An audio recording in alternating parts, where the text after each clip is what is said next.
All right, I think we're live. It's 9 o'clock in London. It's gone dark. It's a lot earlier in the day in San Francisco, and it's already tomorrow. In fact, it's the future all the way out in Wellington, New Zealand. So let's get the December Leadership Forum kicked off. We've got a good group of people here with us today. We've got Carlos Fulcher checking in from Montreal. You'll see an exotic background there. I believe he's at the airport.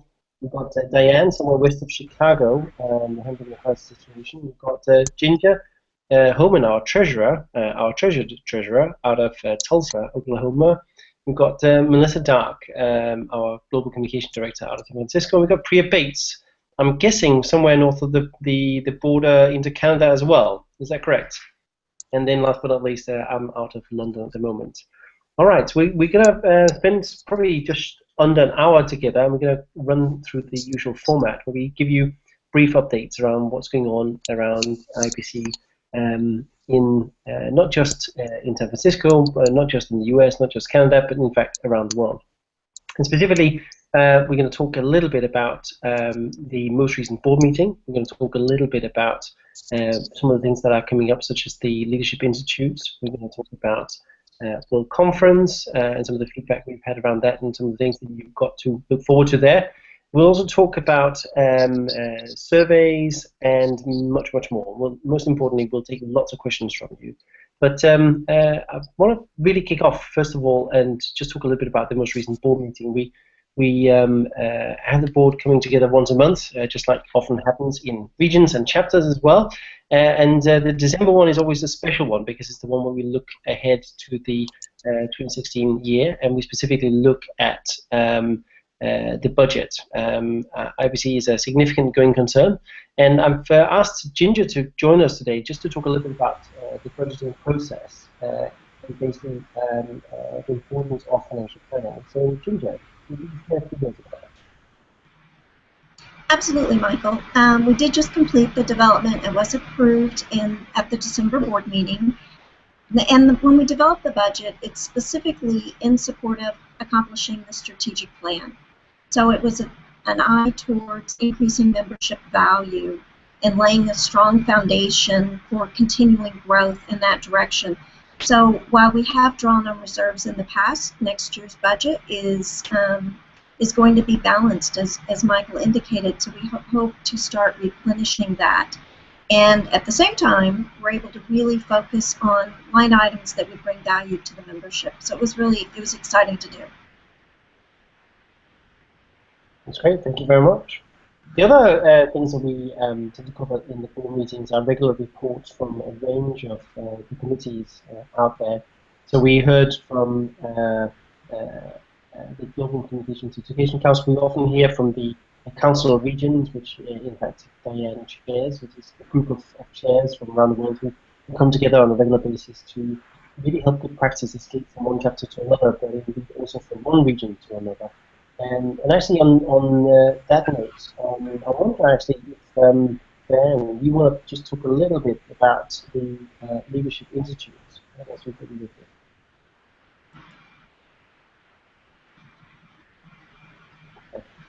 Did we just lose Dianne just on the spot? I think we did. All right, okay, fair enough. We'll move straight back to a couple of other items that we've got coming up.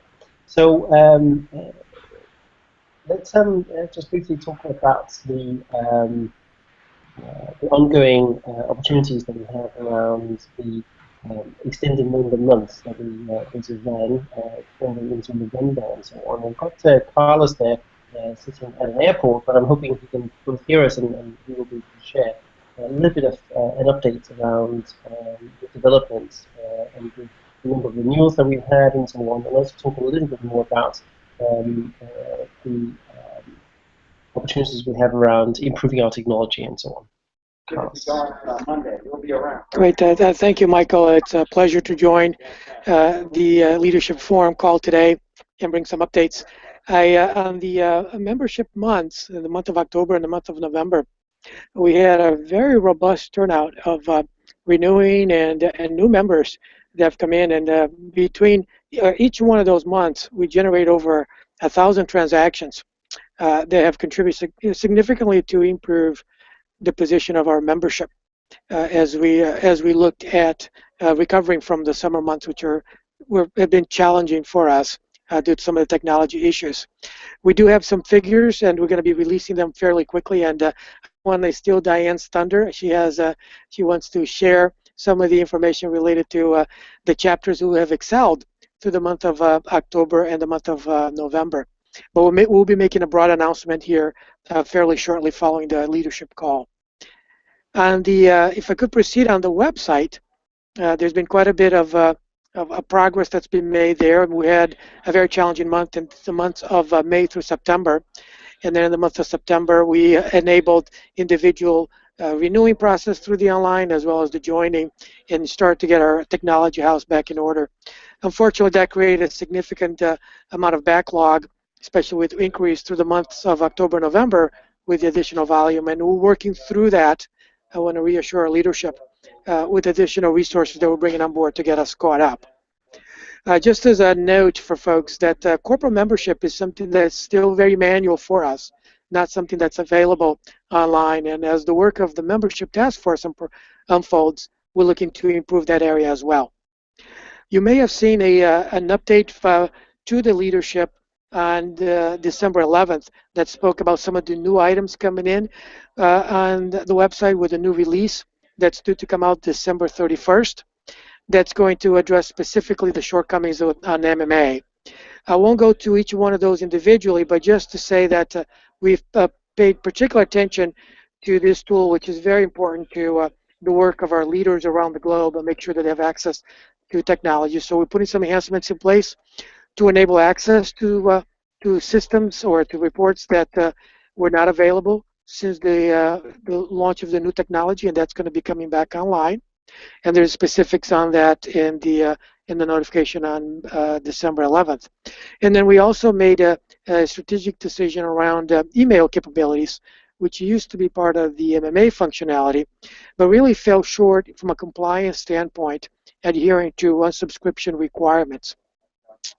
So what we're doing is putting a system in place and a recommendation for chapters to leverage existing commercially available technologies, for example, MailChimp, which in some cases is very low or no cost depending on the volume. And we're going to be delivering a series of reporting tools and instructions, if you will, guidance as to the best way to leverage those tools going forward. So I'll stop here, but I'll be happy to answer any questions that may come in through the chat. Thank you. That's great. Well, so the first one, just to avoid a little bit of jargon, so we have a tendency sometimes to use terminology that's a bit of insider language. So MMA, can you just very briefly set out the purpose of it for leaders, if that's okay? Yeah, it is the membership management tool that provides leadership, chapter leaders access to have visibility to reports, specifically to data of members and activities related to membership within their chapter. So the ability to see current member counts, lapsed members, renewing members, anniversary reports.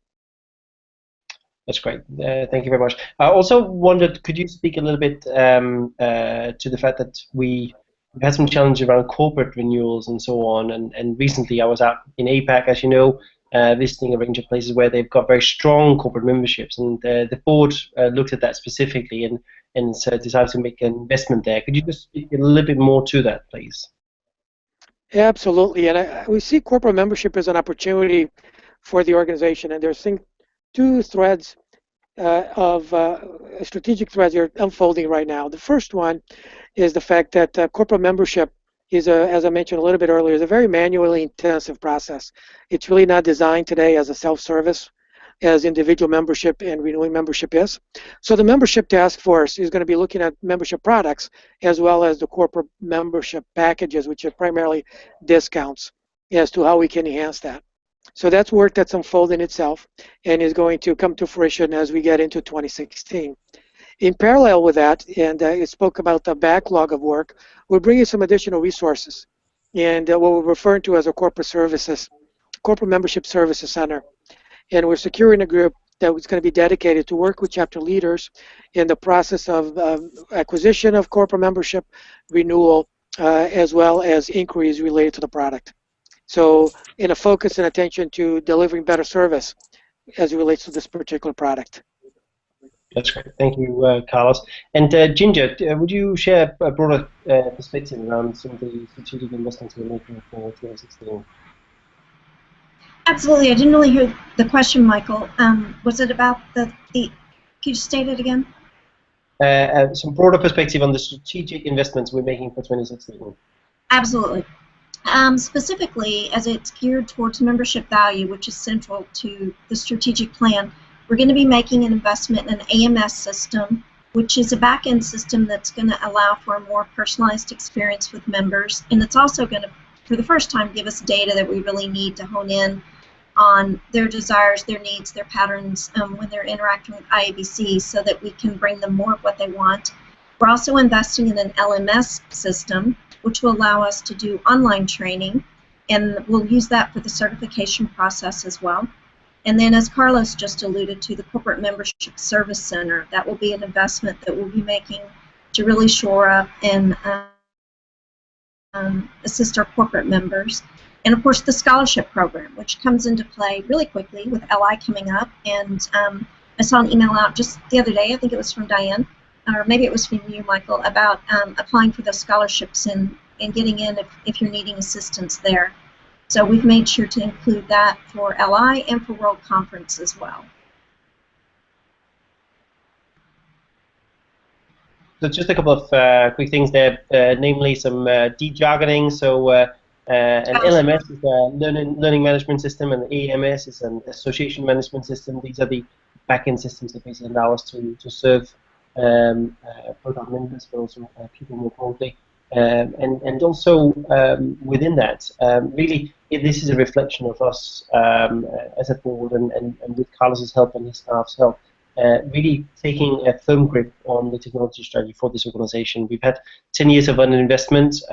We as an organization, we're perpetuating a set of behaviors that really should have stopped on the 31st of December 1999, which is when the Y2K changeover happened. And for one reason or another, this organization carried on with quite a lot of in-house development, for example, past that date. But it's a painful process. It's hard work, but we are making progress, and I'm extremely grateful to the work that you've put in preparing the budget and doing the oversight around that, and of course also the hard work that Carlos and his team are putting in to help us basically get into the 21st century.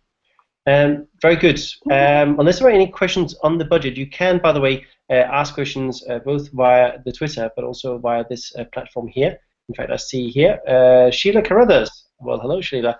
Checking in from Calgary, I'm guessing. In addition to IBC working on corporate discount offerings, will there be consideration to offer discounts at LI and conferences for independent consultant members and individuals who pay their own membership fees? That's a great question. It's one that certainly has been discussed a number of times. It is down to the fact that we are non-profit, and we have to think carefully about how we invest our resources. But I would welcome a point of view from Ginger, if you're up for it, to share some thoughts on that. I think it is a great idea. It's not anything that we budgeted for in 2016. But as we increase our level of profitability, I think it's something we should definitely look at doing, because I know it's difficult. I'm an independent, and it can be hard to get to all the events that I want to get to. So I think I'm going to follow up with Sheila, and we'll do some brainstorming together. Two independents ought to be able to come up with some awesome ideas. So I think the short answer, Sheila, is that it is an idea to be explored. We do have to bear in mind that, of course, as a non-profit, we have to think very carefully about how we disperse and expend our resources. But I'll leave you and Ginger to follow up on that. Hey, Michael, if I might, I would encourage Sheila to apply for the scholarships, because that does help offset a lot. And and that's something that certainly as an independent she should do, because that's available now. That's funding available now. Yeah, that's well said. Well said. And I now see that from somewhere west of Chicago, we've got Dianne back in. So Dianne, I was hoping you might talk a little bit more about the Leadership Institute coming up basically early next year.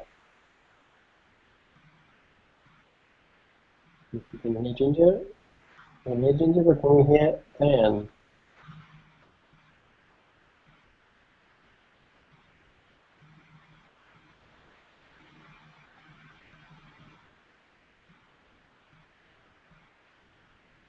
You're on mute, Dianne. I think she's frozen, actually. Frozen. Okay. Well, yeah. She's in part of the country where it sometimes gets very cold this time of year. So, the agreement in Paris has only just taken effect, so you shouldn't expect the world to cool down, or rather warm up straight away. So, fair enough.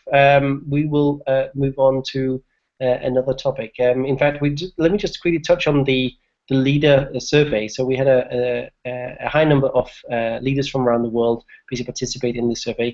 The results are only just in. We haven't done the analysis yet, but we will come back to that, and we will look at that in a lot more depth, specifically at the Leadership Institute. I do hope that we will have Dianne back to talk a little bit more to that. But in fact, let's skip all the way ahead in the program then, and actually ask Priya to talk a little bit more about what's going on with Priya Bates, what's going on in Canada, and specifically now that you had an opportunity to have a little bit of a breather after running a very intensive program, which of course was the brand task force. It's great to have you back, and just briefly talk a little bit about some of the reflections as you're seeing it begin to roll out, and we're also going to have a little bit of Q&A around the brand rollout. But before that, Priya, what's new with you? Well, you know, it was nice to have a little bit of a breather. Everyone can hear me okay? Yep. Okay, so you know, one of the things that's been really nice is seeing the brand come to life, and I think everybody will agree with that.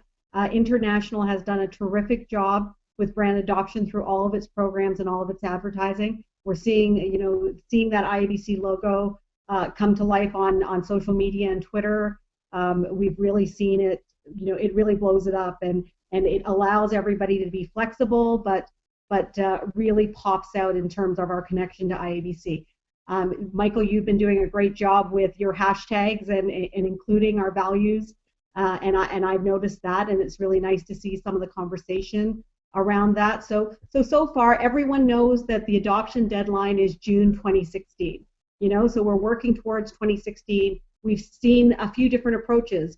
Some chapters and regions who've decided to start with some elements of the brand and leave other elements till the 2016 date, and evolve the brand over the time period. Others that I see that are just waiting. They want to have a big launch around their local brand, so we're not seeing that adoption, but they know that the deadline's June 2016, so they're waiting. What I'd probably start saying to people is, you know, some of those little changes make a big difference, and that if we want to start with updating some of the social media changes, those are really quick, and it really makes us look progressive, because I think what I see from the feeling like I'm on the outside looking in is that there's a big difference in terms of how progressive and forward-thinking and forward-looking the new brand looks compared to the old one, and you see that old and new very quickly. And we know as communicators, you know, how we communicate is not just, you know, what we say, but how we look and the visuals around that. So I'd say don't be afraid to start adopting some of those easy elements as quickly as possible and leave some of those longer-term elements till June. You know.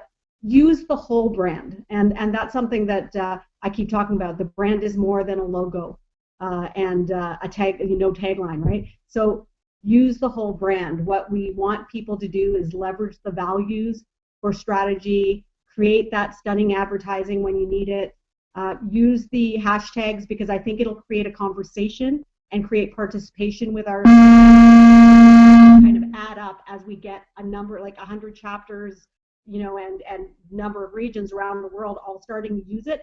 Those things will start bubbling up really nicely, and I think we'll start seeing some trending. You know, it's a brand we can be proud of, and the one thing I've really enjoyed is people aren't ignoring IABC, they're bringing IABC into the conversation, and that's what the brand was meant to do. So it's real, and it's really stunning when you see it all together. So use the hashtags, use the values. Remember, the brand guidelines are there, and all of the materials. There's the video, there's tools that are available on the Leader Institute, or not the Leader, on the Leader website. I don't exactly know what it's called anymore, but the website that you guys use, all of the, what's it called? Leader Center. Okay, so use the materials. They're there for you to use. But I'm enjoying, some of the creativity, and that's been really fun to watch via Twitter when some of the regions were launching their programs and creating some of their promotional materials. It's really been beautiful, like really great execution. So I want to thank everybody for that. I have a few little bugaboos, but that shouldn't be the big news. Is you guys are doing a great job with adoption, but the little things that kind of I'm seeing is be careful about using too many elements. So keep things clean. Sometimes we try to do too many things all at once, and you see it. You see the things that, and I've seen international go through that, where at first we had a lot of different elements being used, and then we started cleaning it up, and now it's this beautiful, clean look that we're seeing in a lot of the programming we have. Stop using "be heard." I'm amazed at how much I still see that on websites and on Twitter banners and things like that. We retired that I think a year ago. So I'd say we should stop using that. Don't have logos overlap. I've seen that a little bit where it's just several elements where it's the Twitter piece and then a banner behind it, and you've got an IABC on top of an IABC. It looks kind of funny that way. I like the circle versus the square. Some people have done a reverse for their logos. I tend to like the circle. I think when you use the white, and also don't overuse the logo in the embed in the words. So when we use it to embed into words, some people replace every single O with the logo, and it's a little too much. So I'd say, use it really simply. Make sure it's the same color, so don't have different colors. If the logo's all in white on a dark background or a colored background, keep it all of it white. So just be careful with trying to do too much, because I think the cleanliness really stands out. And when you start looking at things, you don't realize it until you start seeing it and you see the real strength. But overall, we are tracking really well. I've been so pleased with the adoption. I've been so pleased with everybody really embracing it, embracing the brand, and we just look great out there. So I want to thank everyone. If there are any questions, I'm happy to answer. I think there was something via Twitter, but I'm not looking at Twitter. Is somebody following the questions? Yes. Thank you, Priya, and some great advice there. So basically, keep it simple. That's the main thing, and use the tools, right? Don't reinvent the wheel, and in fact, don't invent a wheel. It's already there. It's just there to be used. Thank you for that. So, Melissa, any questions from the Twitters?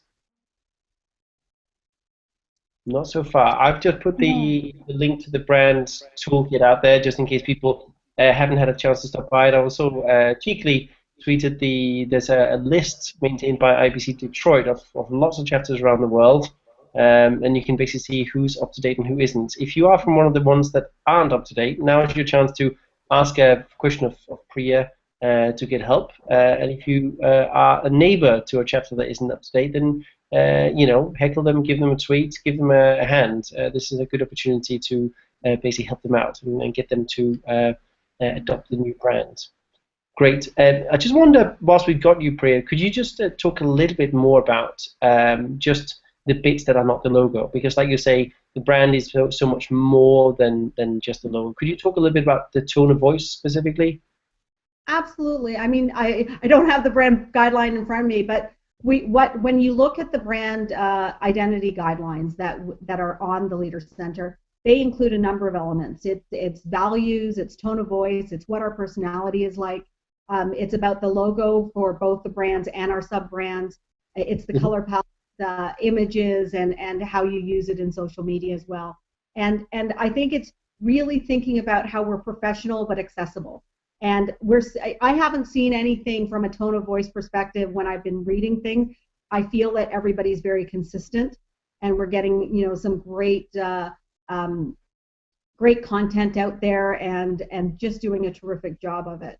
But take the time. When I presented to Golden Horseshoe recently, and I was actually amazed at how many people around the table hadn't even opened up and seen the brand guidelines, because they figured this deadline was several months away, and they didn't need to look at it. But because it's so much more, take the time to read it. I think it's not that hard to read. We've kept it very simple, and it really tells you about where we're going and what we stand for and who we are.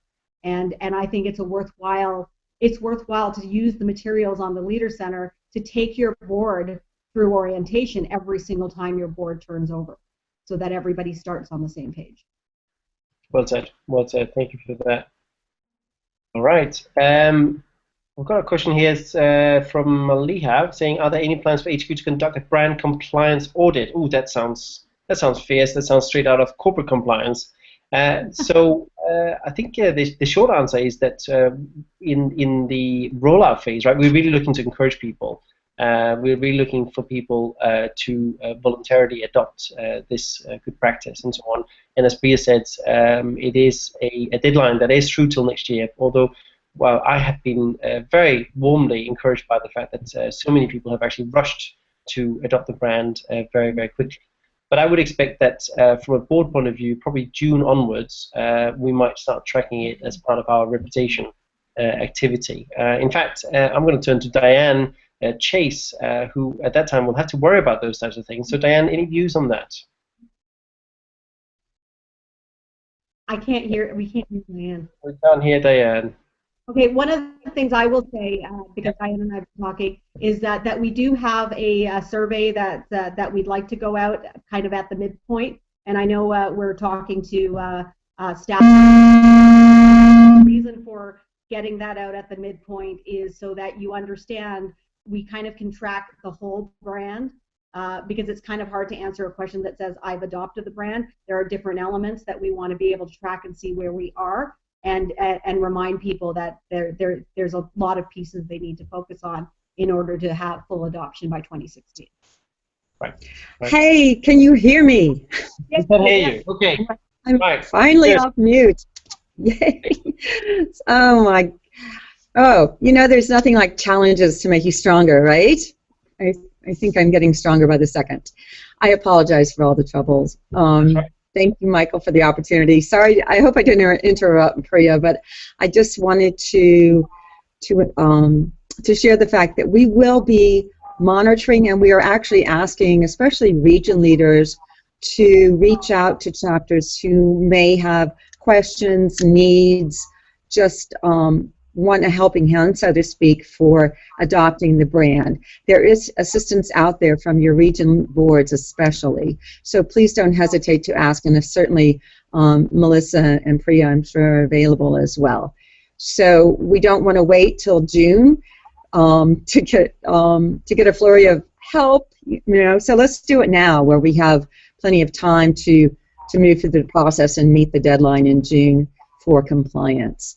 Just don't hesitate to reach out for some assistance. Great. Thank you for that. And if I could just mention, we did execute a pre-LI 2016 survey where some specific questions related to the brand adoptions were inserted, and it's going to be able to provide us some early indication on how the adoption is unfolding, which I think is going to be to the benefit of the board, but also to the benefit of chapters. Thank you. Thank you, Alice. All right, very good. So unless there are any additional questions on the brand, I know that Priya can be reached via the Twitters and most other places and so on, but whilst we've got you, let's just quickly check if there are any additional questions. Otherwise, we're going to move back in the program now that we've got Dan with us, and we're going to talk a little bit more about the Leadership Institute, if that's all right. Great. Thank you, Michael. Very, very excited about all of the great things that are happening in terms of Leadership Institute for 2016. First of all, a little bit of breaking news for anyone who is still working on that Chapter Management Award entry, Leader of the Year for region or chapters. You have until 11:59 p.m. Pacific today to get them in. So clock is ticking. I really hope that we see some more entries come in before midnight tonight Pacific time. We've had fantastic participation so far, and we're looking at meeting our goal of 50 entries for the Chapter Management Awards, which is really phenomenal. As you may know, the theme is Inspiring the Leader in You, and another good piece of news is that in terms of our presenters, for the breakout sessions and also the leadership roundtables, we have representation from all 8 regions of IABC. I'm so excited about that. So we have region leaders from around the world who will be presenting, and there's going to be a massive brain trust there. So I hope everyone possible can get to Leadership Institute in February.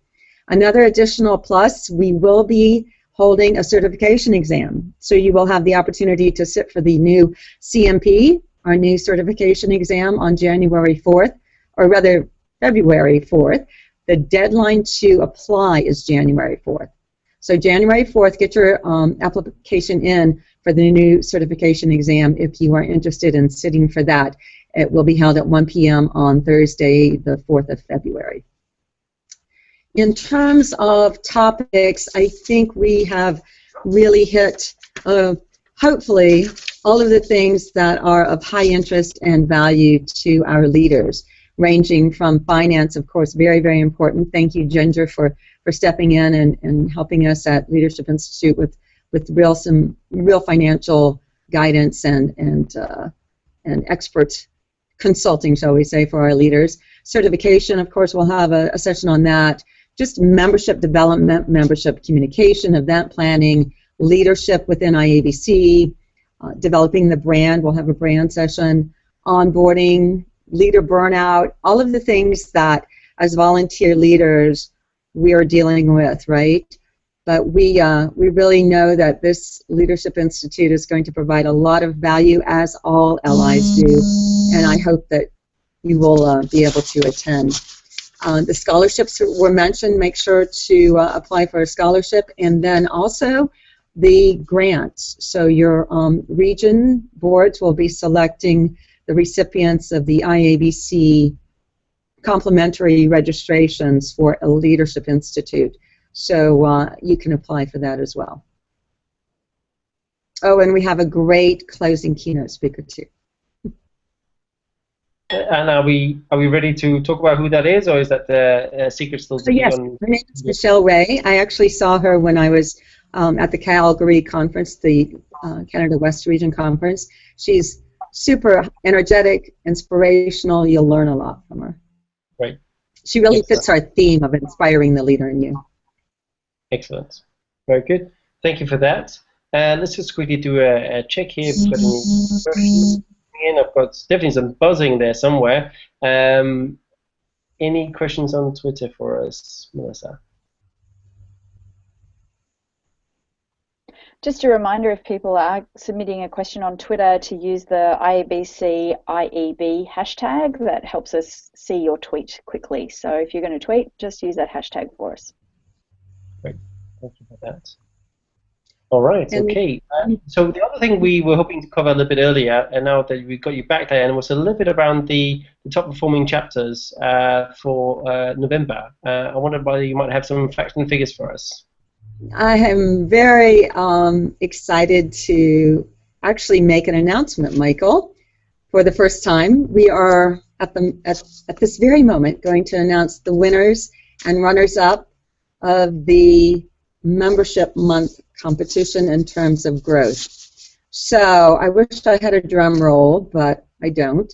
So in the large chapter category, the winner is Edmonton, with a 26% increase in membership during our extended membership months. Again, that's October and November. Remember, we did add November to our membership month project.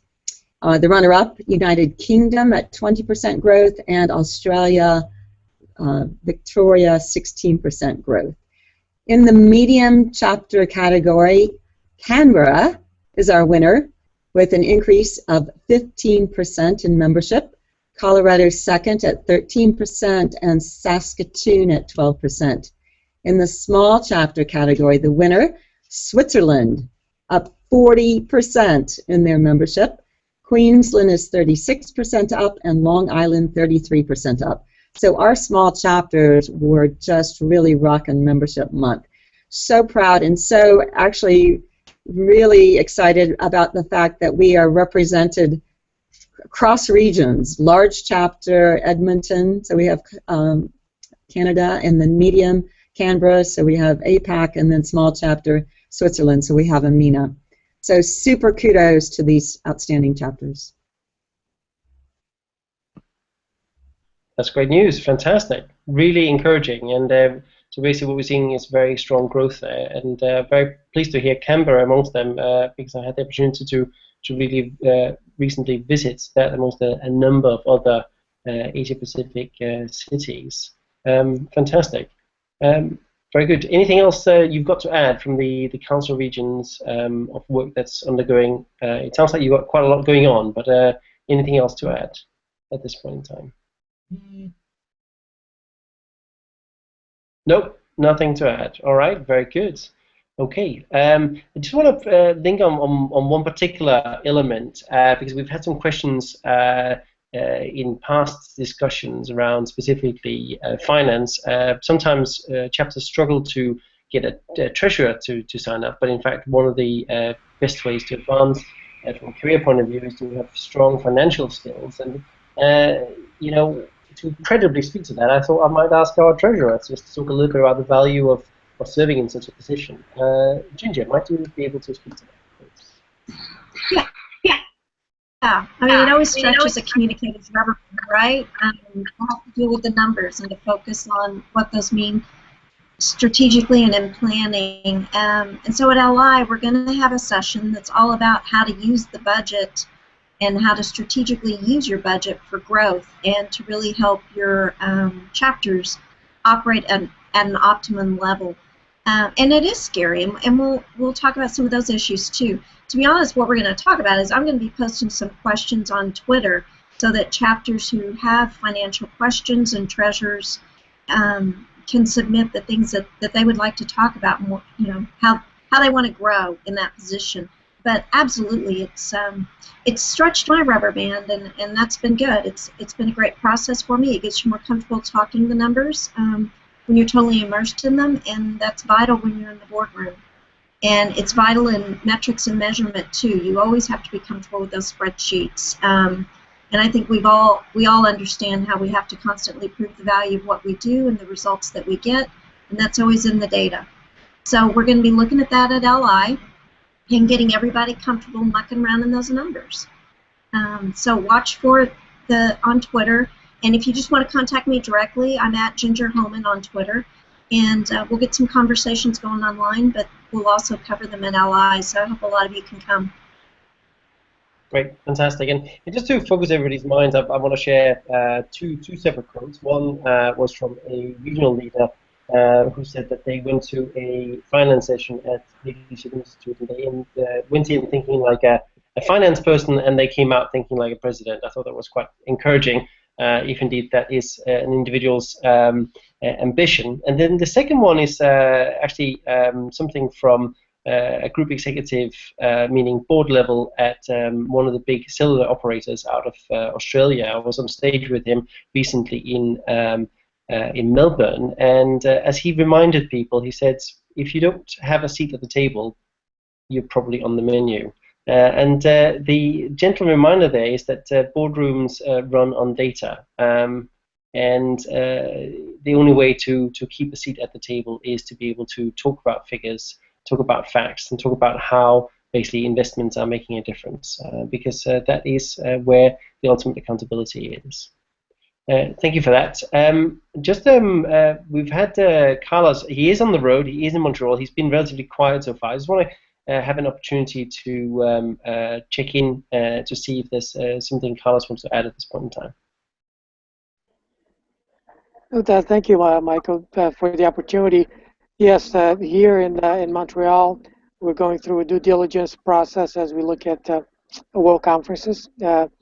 This is very much part of the work that as we look beyond the current year, and I'm very excited about returning home now after a very exciting trip here in the city, which is a very unique city in North America from a cultural standpoint.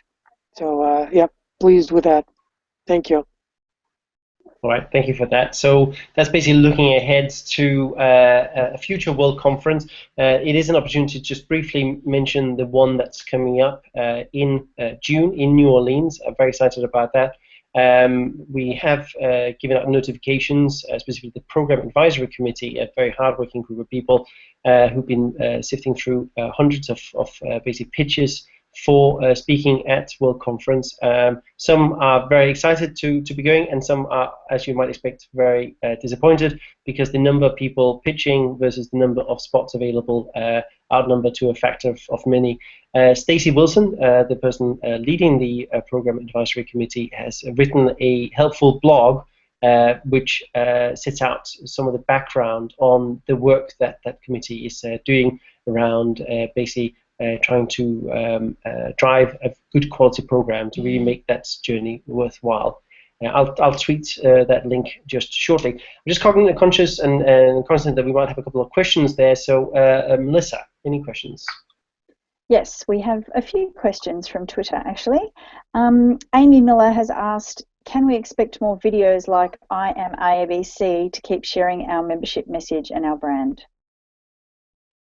That's a great question. I know the IBC UK chapter, there's a couple of people there who've talked about putting a video together, and I've heard about video being generated elsewhere in the world. And I think actually the links to a question I saw on the Q&A here, I think from, let's have a look here, from Gay Flashman asking if there any way we can share other original content, in this case it's a blog, but other social content and so on. So we're really encouraging people to basically take the brand guidelines, run with them, of course ask for help if they need it, but really generate some of that really compelling content out there that can help us drive the organization forward. So I would expect that the short answer is yes, but it might come from unexpected corners. So something to look out for. Specifically, Gay, I just want to talk a little bit more about sharing original content. So for those of you who don't know it, there is actually a way of pitching a story to Communication World, for example. It's actually like any other publication out there, there's a set of editorial guidelines. And in fact, we've got a new committee stepping up that's working on a global conversation calendar, which we're hoping will generate a stronger interaction between chapters, between regions, and indeed a stronger debate around the world, specifically around that particular purpose. So I hope that answers that question. Have we got any other questions, Melissa? We do. We've got a few, actually. We've got a couple of people sharing the news of the chapter winners, so congratulations to that. Amy, again, has also asked, how would you rate the success of this year's awards alignment program? Okay, that's a really good question. Specifically, we've been working for a number of years around aligning basically the goal call process, and it's something that the board is looking very carefully at because it is a significant both opportunity but also investment for the organization. And it is something that is under ongoing review. Of course, we have a past goal call chair with us today, and Priya, I wonder whether you might just speak just specifically just to the premise around alignment and so on, bearing in mind the fact that it is something that we're still reviewing and looking to the future of basically how best to serve. Yeah, and what I'd probably say with awards alignment is that, you know, we went through the pilot and now we've had several chapters and regions go through the program, and I think the customers of those programs are very happy, and that we have probably a list of other chapters and regions who want in. Would that be correct, Melissa? Who want to participate in alignment. What we are doing is reviewing the alignment program and taking a look at what it looks like moving forward, and I think we still have a few conversations around that as we've done the assessment and evaluated how the entire program is working, both operationally and from a service perspective. And once we have more information, I'm sure Monica or Cindy Schmeek will be happy to share. Would that be? That's a perfect answer. Thank you very much for that. Yeah. Thank you for that. Any other questions, Melissa, whilst we're at it? Yes, we have one more from Sarah Lote on Twitter, and she's asking, is declining membership mainly a North American issue? All right. Okay. So we had strong numbers of growth across a number of chapters just reported now. So what I would say is that it's not necessarily a North American thing. In fact, it's down to individual chapters. Some are growing and some are contracting. But Carlos, I wonder, would you be able to just speak a little bit more to the movement overall, if that's okay? Yeah, thank you, Michael. And I think we will need to take a look at the data a little bit closer before we can jump into some specific pinpointed recommendations or areas. But I would agree that I think it's more of a general distribution, if you would. There are some chapters that are doing well, other chapters that are not doing so well. And we can look at the data and determine if there's any specific pattern that would be identified at the geographical location, if you would, in North America. But we've seen, as Dianne reported, that the Edmonton chapter is doing exceedingly well, which is terrific. So we'll be looking at that in more detail as we go forward. That's great. Thanks, Carlos. And of course, we've got a group of people, a global group led by Claudia Vaccarona from the board. It's the membership task force. They're looking at the membership value prop. They're doing some quite in-depth analysis as well. They're actually coming back to the board early next year with a set of recommendations. And of course, they've also helped influence the decision around our strategic investment in an association management system and so forth. I'll tweet the link to the group. It's a hardworking group of leaders, and if you've got specific questions, I'm sure Claudia would be happy to answer them. But in the meantime, let's see, do we have any other questions at this point in time? Not at the moment. Not at the moment. Okay, that's great. So that leaves us an opportunity to just touch on a couple of other quick things. I just want to just take a brief moment, and I hope you will indulge me. I'll just briefly talk about the 40+ engagements I just recently did across 7 cities. Let's see if I can remember them all.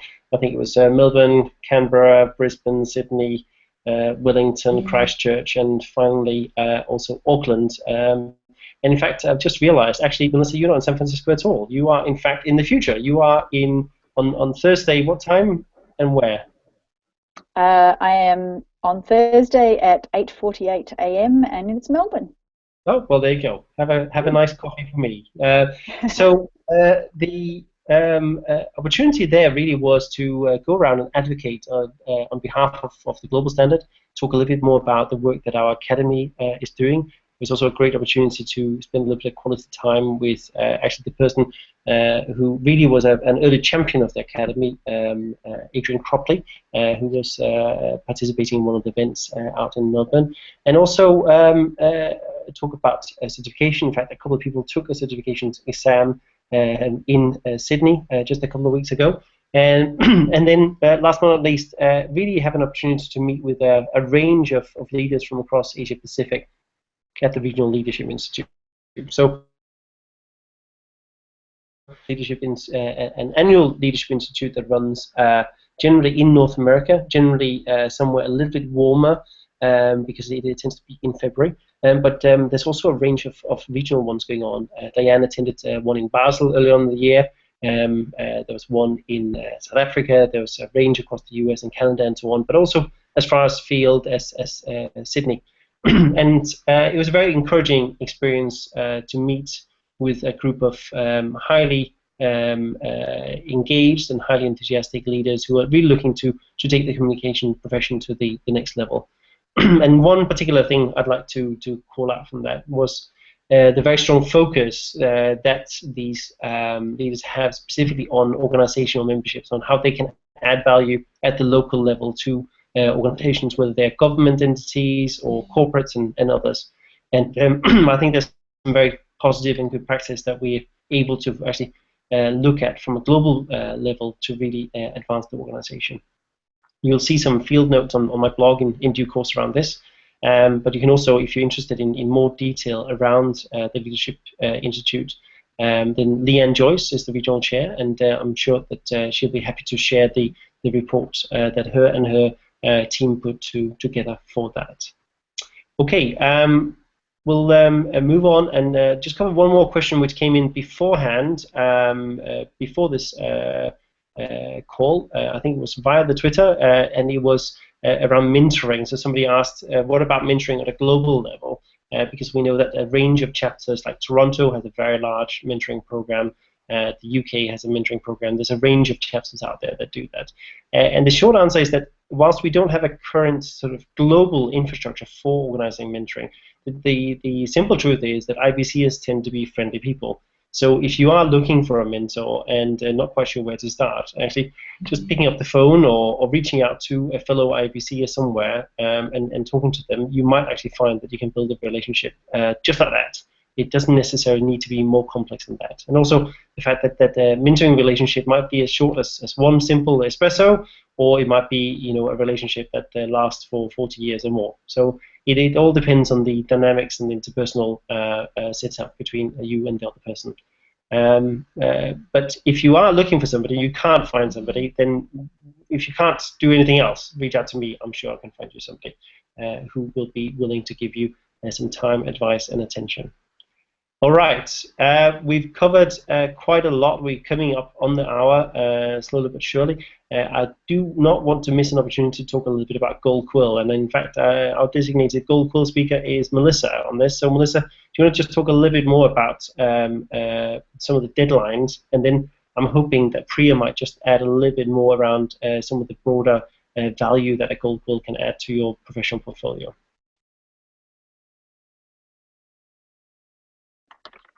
Sure, I can. So the early bird deadline closed in November, and the next deadline is the 13th of January, when it's the final deadline. And we do know that the vast majority of entries come in sort of on the 13th, because us communicators love nothing like the last minute. We are offering a late deadline, and the late deadline is 27th January. The fee for the late deadline is much higher. There's sort of a penalty, I guess, for entering late, because we need to get our evaluation process started as early as we can. So please feel free to keep promoting Gold Quill through your chapters. It's not too late even to promote right up until the day of the deadline, because we know that people are still often working on their entries right up to that point. There's some Gold Quill stuff in this month's Steel Sheet to help with that promotion.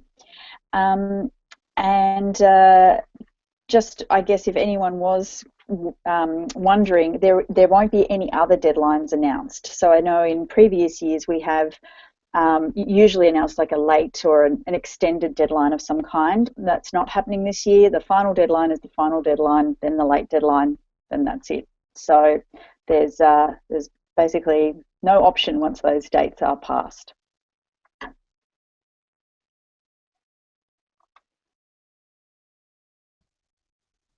We'll try that again without the mute button. Thank you for that. And Priya, might you just talk a little bit more about the value that Gold Quill can bring to a comms portfolio? You know what? I think that we've always talked about the Gold Quill process being a global standard, and it's a great program to go through to think about your accomplishments, especially as we get through the end of the year. And think of the new year. When you've won an award, it's wonderful to celebrate and take that news back to your employer. But when you haven't won, you get some really valuable feedback from our evaluators. And that's where we are right now with the Gold Quill process, in terms of getting our evaluators signed up and aligned, and setting up our blue ribbon panels for the new year. So encourage, if you're on that panel, please, come out and help. The process is great. Award Century system is working beautifully, and it's one of the things that I find extremely valuable, being an evaluator in the process.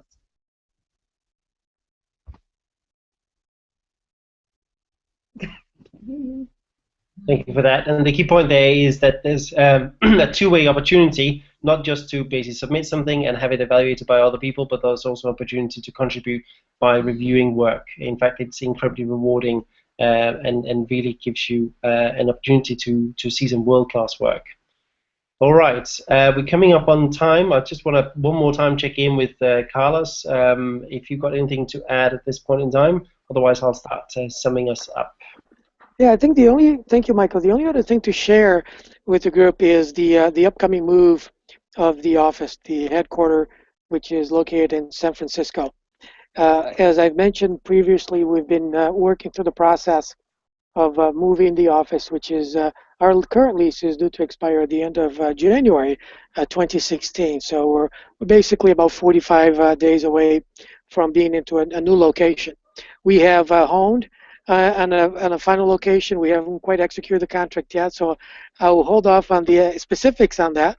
But we're moving forward on that front to prepare us for the move, as well as aligning all the required activities associated with the move, with the furniture, technology, and so forth. So I think we're well positioned at this point, barred any surprises. Knock on wood. And I would like to at the next call, if I could provide an update, that would be with some more specifics behind that. That's great. Thank you. Ginger, just remind me quickly, how much are we saving in our 2016 budget on office expenditures or set up to save here? We're estimated to save at least $358,000, so it's significant. So the next question is, how much is $358,000 between friends? I'll answer the question. It's about $358,000. That's quite a lot of money. That's fantastic news. I'm very pleased about that. And it's a strong contributor to us delivering a balanced budget for the next year. Great. The only last thing I want to just very briefly talk about is the fact that we also have nominations coming up for the International Executive Board. Russell Grossman, as past chair, is the chair of the nominating committee, so he's out there whipping up a storm of attention around this. This is your opportunity to step up and serve the association. I won't go into too much of the detail. It is an objective process. And I encourage you to take a closer look at that. It's a very good opportunity to get an insight in how to run an organization of a significant size, and also actually have quite a lot of fun, because you get to work with people like Carlos and Ginger and Melissa and Priya and so on around the world. All right, we've covered a lot. Let me just very quickly recap here. We've talked about a little bit about the board, specifically the budgeting process. We've talked a little bit about the leaders survey. We will have results with you early next year as they come in, and that includes some insights around brand adoption and so on for Priya's benefit and for everybody else's. We talked a little bit about membership, specifically the strong performing chapters in the last couple of months. We had an update on technology. And of course, specifically within the budget discussion, Ginger talked about strategic investments in an association management system, a learning management system, and other pieces of technology that will bring us into the 21st century after about 10 years of underinvestment in technology. We also had a look ahead to the Leadership Institute, specifically from Dianne, and she also shared the keynote, Michelle Ray. So we're looking forward to that and hope to see you in San Francisco. And Ginger talked a little bit about the importance of financial planning and some of the basically educational opportunity that will be available to you when you come to Leadership Institute. And then I briefly talked a little bit about my recent journey through APAC, specifically the APAC Leadership Institute. I'll see that Dianne has already shared the report from the Leadership Institute, so do check that out if you want to learn more. And then we had a bit of a Q&A with Priya Bates. And then last but not least, we covered nominations, Gold Quill, and Carlos talked a little bit about the office move. And interspersed with all that, we had quite a lot of Q&A, and this is the last chance with just seconds to go. Do we have any final questions, Melissa? I think we're good. All right. No, well, in that case, we don't. we don't. Excellent. Well, we like to close on time. It's gone 10 o'clock in London. It's already Thursday in Melbourne. Somewhere in Montreal, it's probably 5 hours earlier, and so on and so forth. It's been a pleasure. Thank you, Carlos. Thank you, Ginger. Thank you, Dianne. And thank you, Priya. And thank you, Melissa. And thank you to all of you who checked in. If you have additional questions, there is the LinkedIn group for leaders. You can ask questions there 24 hours a day. We will get to those on a rolling basis, not just once a month during these calls. You can also, of course, hit us up on the Twitters, and the good old email works as well. Carrier pigeons, maybe slightly less reliable, but always worth a try as well. It's been a pleasure. This has been the December Leadership Forum. And with that, I wish everybody a fantastic break and a happy new year when you get that far. And we'll see you all in January. Thank you.